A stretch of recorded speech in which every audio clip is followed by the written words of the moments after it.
Alpha Withrop, I know you're out here. Just come in before the monkeys spot you.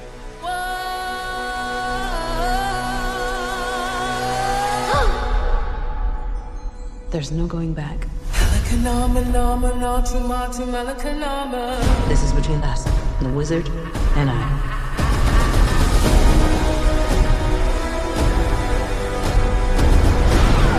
The Wicked Witch can't elude us forever.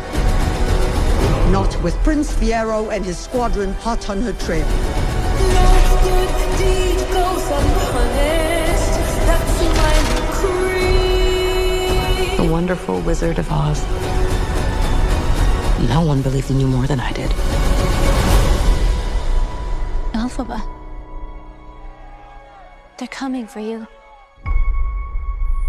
I've heard it said that people come into our lives for a reason.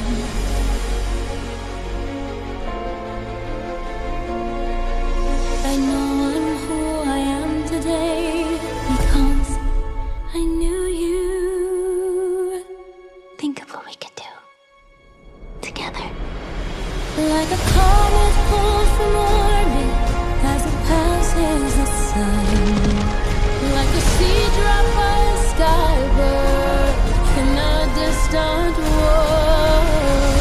Who can say if I've been changed for the better? Bring me the broom of the Wicked Witch of the West. For a while there, I thought you changed. I have changed.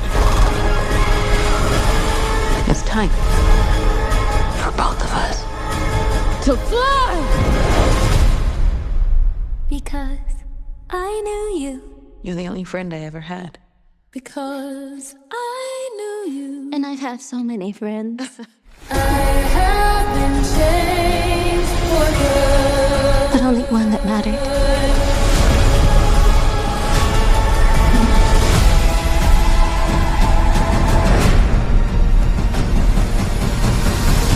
I'm off to see the wizard.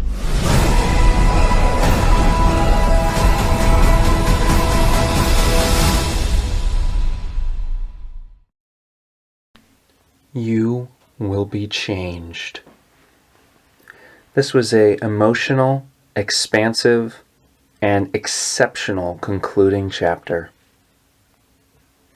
I remember what it felt like walking out of part 1 a year ago. I felt as if I was levitating off the ground. The energy in that theater was transcendent. It truly was one of the best theater-going experiences I've ever had. I would compare it to the experience I had with Harry Potter and the Deathly Hallows Part 1 or Avengers Infinity War. Both movies ended on such massive cliffhangers and in turn left me in complete awe because of it. The original Wicked captured that same feeling, to the extent that I couldn't fathom having to wait another year for the sequel. It seemed cruel to extend such a pause for the momentum achieved in that first story. Yet here we are near the end of 2025, and the wait is now over. I declared in my initial review of Wicked that For Good instantly became one of my most anticipated films of the year, and I'm gleeful to reaffirm that truth. Throughout 2025, my anticipation only grew further. By the time opening weekend rolled around, my excitement was essentially sky high. The hype surrounding this film has basically been unmatched. The buzz began on the heels of Wicked and never really abated. Perhaps that's why it was particularly disheartening to see the Rotten Tomatoes critic score come in far lower than the originals. Wicked scored an impressive 88% with critics, while this, on the other hand, is currently still sitting at a considerably lower 68%. That's a solid 20 points less, and it really perplexed me as to why. Having now seen the film, my questioning remains. Did I view the same film as these critics? I say this rhetorically, as I genuinely can't understand it. I thought this film was an incredible follow-up, all things considered. It goes without saying that For Good was destined to face the proverbial comparison to its freshman debut. I'd argue that achieving that goal was unattainable. if for no other reason than the fact that defying gravity has remained the definitive apex of the beloved property for 2 decades. That said, No Good Deed has a number that approximates the musical heft of the latter, a great blueprint to work from. That's a good blueprint to work off of for the whole film now that I think about it. The music in For Good is very good on its own. It just never quite reaches the heights of past numbers such as Popular or The Wizard and I, for example. That kind of reflects my overall feelings towards the movie in general. Wicked was basically flawless from top to bottom. For Good falls slightly below that bar in comparison. The original was mainly propelled by its music and characters to help viewers slide into the immersion of the story. This is driven far more by its story than anything else. More somber truths are revealed, a lot more happens here over the course of 137 minutes than it did in the 160 minutes of the original. This film is also dealing with a notable time jump where the original didn't have to. If you haven't seen the original lately, I'd recommend giving it a revisit before seeing this. That will ensure that you experience the cohesion of the overall story. Part 2 afforded me aspects of the narrative I never expected. The characters' complexities made for a more human story of darkness and light, competing agendas, and human frailties that inform realistic human interactions and disconnections. This is a darker tale than what preceded it. The infectious joy and overall bright tone of the original is pretty much gone now. Instead, we have a mature and reflective journey that both of our leading ladies will have to traverse in their own ways.